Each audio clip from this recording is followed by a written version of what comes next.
Se referían a él como si su existencia fuera un delito, una transgresión administrativa encarnada en la figura de un adolescente. La palabra ilegal flotaba en el aire acondicionado de la sala del tribunal, fría y afilada, lanzada desde el estrado por un hombre cuya toga negra parecía absorber toda la luz y la esperanza. El juez Albright miraba a Leo, no como a un joven de 17 años con el rostro tenso y las manos entrelazadas con fuerza sobre su regazo, sino como a un expediente, un número de caso que perturbaba la pulcra simetría de su jornada. Leo sentía el peso de esa mirada, una fuerza que pretendía aplastarlo, reducirlo a la simpleza de una etiqueta. Dentro de él, sin embargo, una corriente subterránea de algo antiguo y tenaz se negaba a ceder. Era un miedo helado. Sí, el miedo a lo desconocido, a la maquinaria impersonal que amenazaba con triturar su futuro, pero bajo ese miedo ardía una brasa de determinación. No había llegado hasta aquí, no había soportado tanto, para ser borrado por una palabra. Su mandíbula se tensó imperceptiblemente, un movimiento minúsculo de resistencia en un cuerpo que le ordenaban mantener quieto. Observó los símbolos de poder que lo rodeaban, la madera oscura y pulida del estrado, la bandera almidonada en la esquina, el sello del Estado grabado en la pared sobre la cabeza del juez. Todo estaba diseñado para intimidar, para comunicar una autoridad absoluta e incuestionable. Pero Leo sabía que la autoridad más profunda no se grababa en la madera ni se cosía en la tela. Se llevaba en la sangre, en la memoria, en las promesas susurradas a los que ya no estaban. Y esa era una autoridad que el juez Albright, con todo su poder institucional, nunca podría comprender ni arrebatarle. El aire olía a papel viejo y a un desinfectante con aroma a limón, un olor que Leo asociaría para siempre con la injusticia. El fiscal, un hombre de traje gris y expresión perpetuamente fatigada, se levantó para presentar el caso del Estado. Su voz era un monótono zumbido que enumeraba fechas, estatutos y códigos de inmigración. Cada palabra era un clavo más en el ataúd que estaban construyendo para el futuro de Leo. No había emoción en su discurso, solo la fría lógica de un sistema diseñado para procesar a las personas como si fueran mercancía defectuosa. Leo no escuchaba los detalles legales, escuchaba la cadencia de su propia deshumanización. Se sentía como un fantasma en su propia vida, un espectro sobre el cual los vivos debatían con indiferencia. Su abogada de oficio, una mujer joven con ojos amables pero sobrecargados de trabajo, se sentaba a su lado. Hojeaba sus notas con una energía que parecía más nerviosa que confiada, lanzando miradas furtivas hacia el juez, como si midiera la profundidad de su inevitable derrota. Ella creía en la inocencia de Leo, o al menos en su derecho a la compasión, pero también creía en el poder abrumador del sistema que enfrentaban. Su lenguaje corporal gritaba resignación. El juez Albright apenas disimulaba su impaciencia. Sus dedos tamborileaban sobre el mazo. Su ceño se fruncía ante cada folio que el fiscal presentaba. Su mirada se desviaba constantemente hacia el reloj de la pared. Para él, este no era un drama humano, era un obstáculo administrativo, un bache en el camino de su eficiente agenda judicial. La tensión en la sala no era la de una confrontación dramática, sino la de una conclusión inevitable. Era el silencio opresivo de una habitación donde el veredicto ya ha sido escrito mucho antes de que se presenten las pruebas, donde la balanza de la justicia no estaba simplemente desequilibrada, sino firmemente atornillada a favor del poder. Leo sintió cómo se le encogía el estómago, no de hambre, sino de una soledad profunda y abrumadora. En esa sala llena de gente, estaba completamente solo. Un destello de luz reflejado en el reloj de la pared le trajo una imagen repentina y vívida, no un recuerdo completo, sino un fragmento sensorial que lo transportó lejos de la estéril sala del tribunal. Por un instante, el olor a desinfectante de limón fue reemplazado por el aroma terroso del comino y el cilantro, el olor de la cocina de su madre en una tarde lluviosa. Sintió el eco fantasma de la mano callosa de su padre sobre su hombro, una presión firme y tranquilizadora que siempre lograba disipar sus miedos infantiles. Eran sensaciones fugaces, apenas un parpadeo en el tiempo, pero fueron suficientes para anclarlo, para recordarle por qué estaba allí. Esto no era una batalla legal abstracta sobre estatus y jurisdicción. Era la culminación de un viaje sagrado, la defensa de un legado que se remontaba a mucho antes de que se dibujaran las fronteras que ahora lo definían como un extranjero. Había una promesa, susurrada al oído de su madre en su lecho de muerte, una promesa de regresar, de honrar, de recordar. Esa promesa era el verdadero norte de su brújula moral, la fuente de la fuerza que ahora sentía crecer en su pecho, desplazando el miedo. «Recuerda quién eres, mijo. Recuerda de dónde vienes», le había dicho ella, con la voz debilitada por la enfermedad pero firme en su convicción. El recuerdo lo fortaleció, enderezando su columna vertebral. No era un acusado sin rostro. Era el hijo de Elena, el nieto de Arturo, el portador de una historia que merecía ser contada. La voz cortante del juez Albright lo trajo de vuelta a la realidad. ¿Está prestando atención, joven? El choque fue brutal, pero la brasa que el recuerdo había avivado ya no podía extinguirse. Ahora ardía con una llama tranquila y decidida. La abogada de oficio se puso de pie, y su voz, aunque clara, carecía del fuego necesario para derretir la helada indiferencia del juez. Presentó una defensa técnica, citando precedentes menores y posibles errores de procedimiento en el arresto de Leo. Hablaba de él en tercera persona, refiriéndose al acusado o mi cliente, creando una distancia que lo convertía en un objeto de debate en lugar del sujeto de una injusticia. Era una defensa competente en el papel, pero desprovista de la pasión que la situación demandaba. Era como intentar apagar un incendio forestal con un vaso de agua. El juez Albright la escuchó con los ojos entrecerrados, una máscara de paciencia forzada que apenas ocultaba su profundo desdén. Antes de que ella pudiera terminar su argumento principal, él la interrumpió con un gesto brusco de la mano. «Suficiente, señora Miller. Entiendo su punto, aunque lo encuentro poco convincente». Su tono era condescendiente, el de un maestro corrigiendo a un alumno particularmente lento. Luego se dirigió a la sala, pero sus ojos se clavaron en Leo. «Este tribunal se ocupa de hechos y leyes, no de circunstancias atenuantes fabricadas. Tenemos leyes por una razón. Protegen nuestra sociedad, nuestra herencia. Cuando alguien decide ignorar esas leyes, muestra un desprecio fundamental por todo lo que representamos». Cada palabra era un golpe, diseñado para reafirmar su control y pintar a Leo no solo como un infractor de la ley, sino como un ingrato, un invasor moral. Leo observó el intercambio, sintiendo cómo el miedo que había dominado sus emociones comenzaba a transformarse. Se estaba solidificando, cristalizando en una ira fría y contenida. Vio la dinámica de poder con una claridad devastadora. La abogada bien intencionada pero impotente, el fiscal indiferente y el juez arrogante. En ese instante, comprendió una verdad fundamental. Nadie iba a luchar por él. Si quería que su historia fuera escuchada, tendría que contarla él mismo. El juez, sintiendo quizás que su dominio narrativo estaba asegurado, decidió dirigirse a Leo directamente.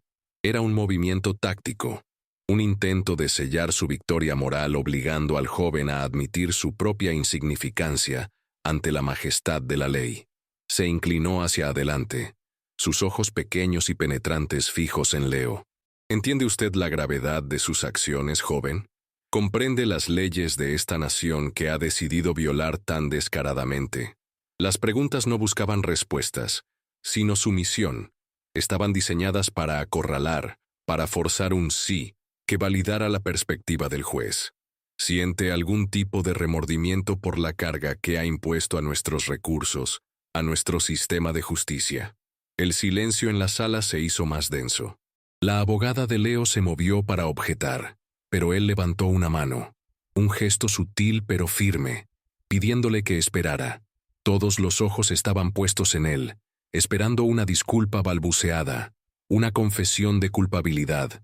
Leo respiró hondo, no por nerviosismo, sino para centrarse. Levantó la vista y miró directamente al juez Albright. no con desafío, sino con una calma que desarmaba. Su voz, cuando finalmente habló, fue tranquila pero resonó en el silencio. Entiendo las palabras que usa, señor juez. La respuesta fue una obra maestra de precisión. No admitió culpabilidad. No aceptó el marco de la pregunta. Simplemente reconoció las palabras, separándolas de la verdad que pretendían imponer. Fue una pequeña grieta en la armadura de la autoridad del juez, un acto de resistencia tan inesperado que provocó una onda de tensión palpable en la sala. El juez Albright parpadeó, su ceño frunciéndose no ya con impaciencia, sino con una pizca de genuina irritación. El muchacho no estaba siguiendo el guión. La compostura de Leo, su negativa a doblegarse, pareció irritar profundamente al juez Albright. La frustración rompió su fachada de imparcialidad judicial. Se recostó en su silla y se embarcó en un pequeño sermón improvisado, un error nacido de la arrogancia. Este país se construyó sobre principios, pontificó, su voz adquiriendo un tono más resonante, más personal. Se construyó sobre el respeto a la ley, sobre una herencia de trabajo duro y sacrificio. Hay personas que pertenecen aquí, que han honrado esa herencia durante generaciones, y hay quienes creen que pueden simplemente llegar y aprovecharse de ella sin respetar sus fundamentos. Mientras hablaba, gesticulaba vagamente en dirección a Leo, usándolo como el ejemplo anónimo y silencioso de todo lo que estaba mal. Era un discurso para la galería, para los anales imaginarios de su propia rectitud, y al hacerlo, sin darse cuenta, le entregó a Leo la única arma que necesitaba, una apertura. La abogada de Leo, la señora Miller, se levantó a medias. Objeción, su señoría. Esto es irrelevante y perjudicial. Pero antes de que pudiera articular completamente la protesta, Leo posó una mano sobre su antebrazo. Fue un toque ligero, pero cargado de una autoridad repentina y tranquila que la sorprendió y la hizo callar. Luego, Leo se puso lentamente de pie. Su movimiento no fue desafiante, sino deliberado y respetuoso. Fijó su mirada en el juez, esperando a que terminara su perorata. Cuando el juez finalmente se detuvo, esperando que su discurso hubiera aplastado cualquier resistencia restante, Leo habló. Su voz era apenas un murmullo, pero cortó el silencio de la sala. ¿Puedo hablar, señor juez?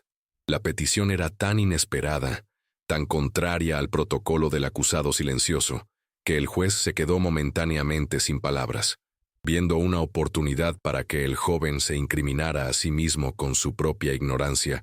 Sonrió con suficiencia y respondió con una magnanimidad condescendiente. Adelante. El tribunal es todo oídos. Leo asintió lentamente, un gesto de gratitud que contenía un matiz de ironía. No comenzó con una súplica de clemencia, ni con una negación de los cargos. No habló el lenguaje del tribunal, el lenguaje de estatutos y fronteras. En cambio, habló el lenguaje de la tierra y la sangre. Usted habla de herencia, señor juez, comenzó, su voz ganando fuerza y claridad con cada sílaba. Permítame hablarle de la mía. El aire en la sala cambió. Ya no era el acusado defendiéndose. Era un narrador reclamando su historia. Mi bisabuelo, Arturo, no cruzó una frontera para llegar a esta tierra. La frontera lo cruzó a él. Trabajó este mismo valle, mucho antes de que se construyera esta ciudad, mucho antes de que se levantara este tribunal. Sus manos cultivaron el suelo sobre el que ahora estamos parados. El fiscal carraspeó, incómodo. La abogada de Leo lo miraba con asombro.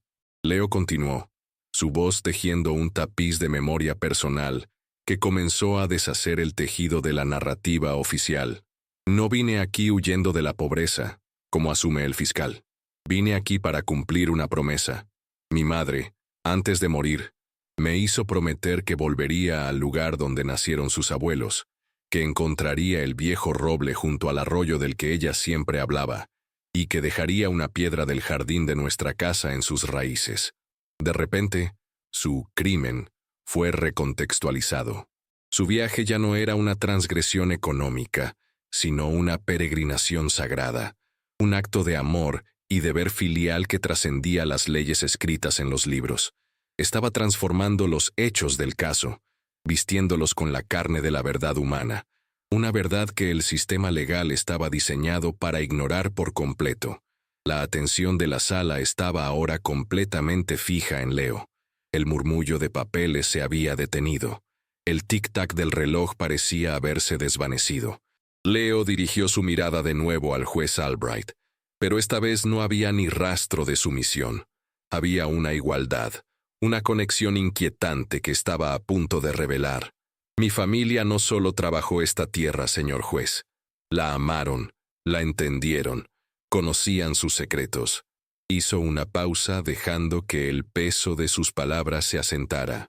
Luego, con una calma escalofriante, pronunció un nombre. Mi abuela solía contarme historias de las familias que vivían aquí en ese entonces. Hablaba de los pastores, de los agricultores. Mencionaba a menudo a una familia, los Albright, que llegaron del este con grandes planes pero poco conocimiento del clima seco de esta región. El juez se puso rígido en su asiento. Un cambio sutil pero inconfundible alteró sus facciones. El color pareció drenarse de su rostro. Mi bisabuelo, Arturo, continuó Leo, su voz firme como una roca, fue quien le enseñó a su bisabuelo, Jonathan Albright, dónde encontrar agua, qué pozos cavar para que su ganado no muriera durante la primera sequía. Eran vecinos. Compartieron pan y agua bajo el mismo sol. La inversión de poder fue sísmica y silenciosa.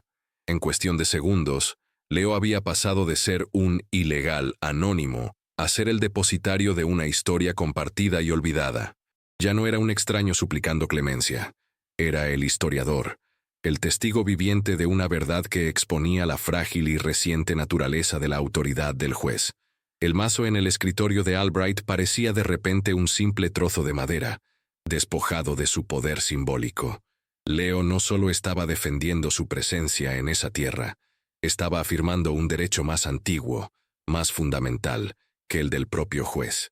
La sala del tribunal se había convertido, irónicamente, en un aula de historia, y el acusado era ahora el maestro. El clímax de su testimonio no llegó con un grito ni una acusación, sino con un movimiento tranquilo y deliberado. Leo se agachó, y de una sencilla mochila de lona que había estado a sus pies, sacó un objeto envuelto en tela gastada.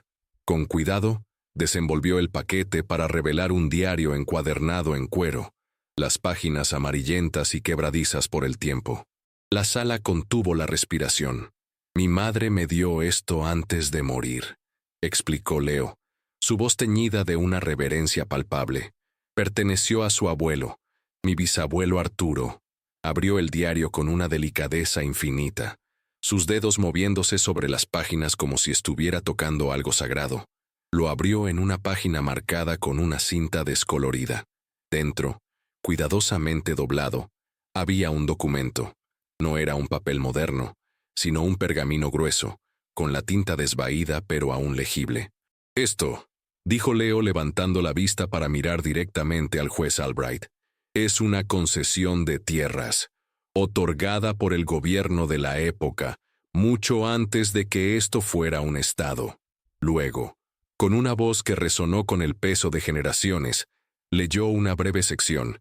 Las palabras describían los límites de una propiedad, marcados no por calles y números, sino por robles ancianos, lechos de arroyos y formaciones rocosas. La descripción abarcaba una vasta extensión de tierra que incluía, inequívocamente, el terreno sobre el que se había construido el centro de la ciudad, incluido el Palacio de Justicia.